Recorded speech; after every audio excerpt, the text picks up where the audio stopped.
Numeral script para podcast, biografías. Yosa Buson. Bienvenidos a Biografías, el podcast donde exploramos las vidas extraordinarias de personajes que cambiaron el mundo. Soy su anfitrión, y hoy nos sumergiremos en el Japón del siglo XVIII para conocer a un artista que dominó dos mundos: el de la palabra y el del pincel. Les presento a Yosa Buson, el maestro que pintaba poemas y escribía cuadros. En 1716, mientras Europa vivía su época barroca y la dinastía Qing florecía en China, nacía cerca de Osaka un niño llamado Taniguchi Buson. De su infancia poco sabemos, pues él mismo rara vez hablaba de sus primeros años. El propio Buson prefería que su arte hablara por él, dejando que sus pinceles y palabras construyeran su legado. A los 20 años, el joven Buson abandonó su hogar y se trasladó a Edo, la bulliciosa capital que hoy conocemos como Tokio. Allí encontró a quien sería su mentor, el poeta Ayano Hajin, maestro del haikai que enseñaba en su residencia conocida como Pabellón de Medianoche. De Hajin, Buson aprendió algo fundamental: en el mundo del arte, uno no está obligado a seguir los pasos de sus maestros. La libertad creativa fue el primer gran regalo que recibió. La vida dio un giro inesperado en 1742, cuando falleció su maestro Hajin, inspirado por su admiración a Matsuo Baso, el legendario poeta que había vivido un siglo antes. Buson decidió emprender un viaje similar al de su ídolo. Caminó por las provincias del norte de Japón, por los mismos senderos salvajes que habían inspirado el famoso diario de viaje de Baso, el estrecho camino hacia el interior. Fue durante este viaje cuando adoptó el nombre de Buson, que significa aldea desolada. Un nombre que capturaba perfectamente la esencia de sus andanzas por parajes remotos, donde la naturaleza y la soledad alimentaban su espíritu creativo. Tras años de vagabundeo, a los 42 años, Buson finalmente se asentó en Kioto, la antigua capital imperial. Allí comenzaría a forjar su doble reputación como poeta y pintor. Adoptó entonces el apellido Yosa, probablemente del lugar de nacimiento de su madre, completando así el nombre con el que pasaría a la historia: Yosa Buson. Mares primaverales, todo el día hinchándose, cayendo, hinchándose, cayendo. Los poemas de Buson, como el que acabamos de escuchar, poseen una cualidad visual extraordinaria. No es de extrañar, pues procedían de los ojos de un pintor, a diferencia de muchos artistas que cultivan la pintura como pasatiempo secundario. Buson era un verdadero maestro del pincel. Sus obras dentro del estilo Nanga, influenciado por la pintura china, le ganaron el reconocimiento de la corte y de los círculos artísticos más exclusivos. A los 45 años, Buson contrajo matrimonio y tuvo una hija llamada Kuno. La vida familiar, sin embargo, no frenó su producción artística. De hecho, con la madurez llegó su época más prolífica. En 1766, a los 50 años, fundó la Escuela Sankasha, un grupo de poetas independientes unidos por el interés de revitalizar viejos temas de la tradición japonesa y china. El propio Buson explicaba su filosofía artística en estos términos: el poeta debe afrontar la poesía sin ambiciones mundanas, y, aunque hay diversidad de escuelas y estilos, el poeta debe poseerlos todos y elegir el más apropiado para cada momento.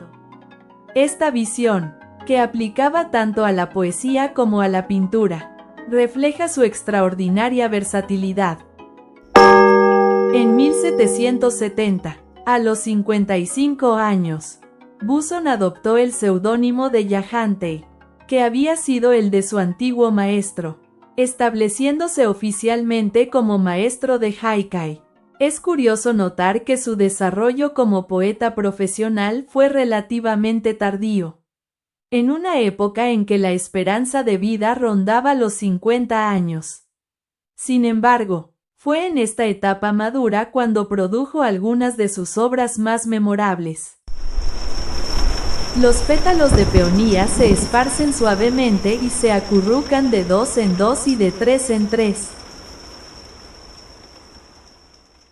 Lo que hacía única la poesía de Buson era su capacidad para capturar instantes visuales con precisión fotográfica, mucho antes de que la fotografía existiera.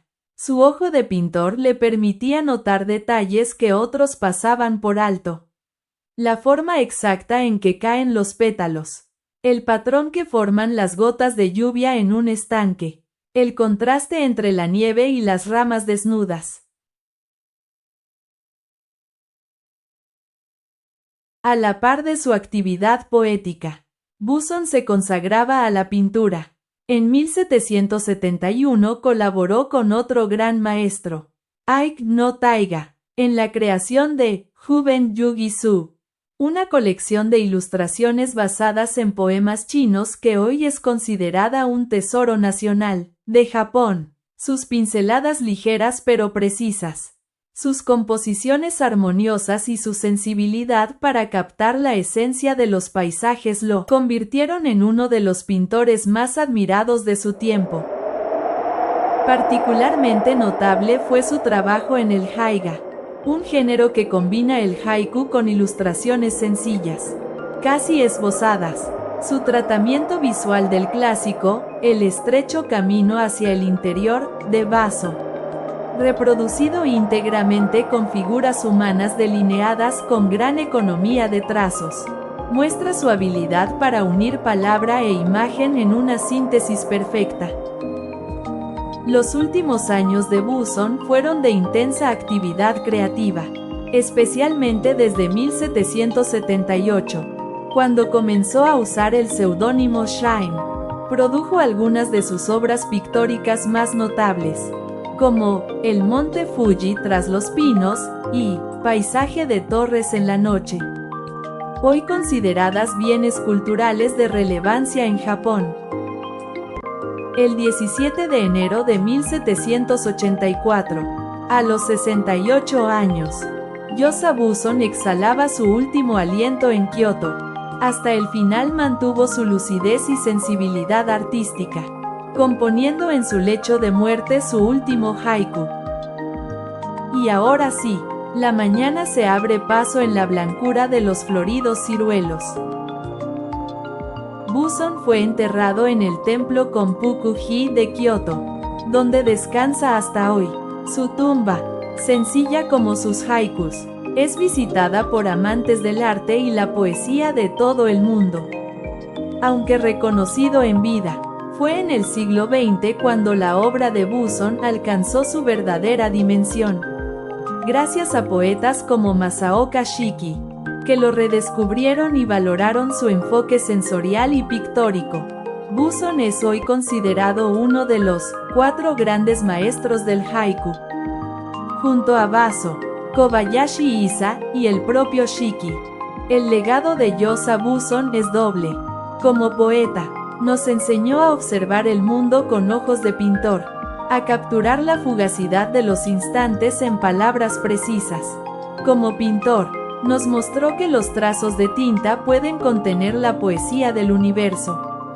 En un tiempo en que las artes se especializaban cada vez más, él demostró que es posible moverse con igual maestría entre diferentes disciplinas. Comillas, un escalofrío punzante. Pisar el peine de mi difunta esposa en nuestro dormitorio. ¿Has escuchado? Biografías. Si te ha gustado este episodio sobre Yosa Buson, no olvides suscribirte y compartirlo. En nuestro próximo programa, exploraremos la vida de otro personaje extraordinario que dejó su huella en la historia. Hasta entonces, Quizás podamos encontrar, como Buson, la poesía escondida en los detalles cotidianos que nos rodean.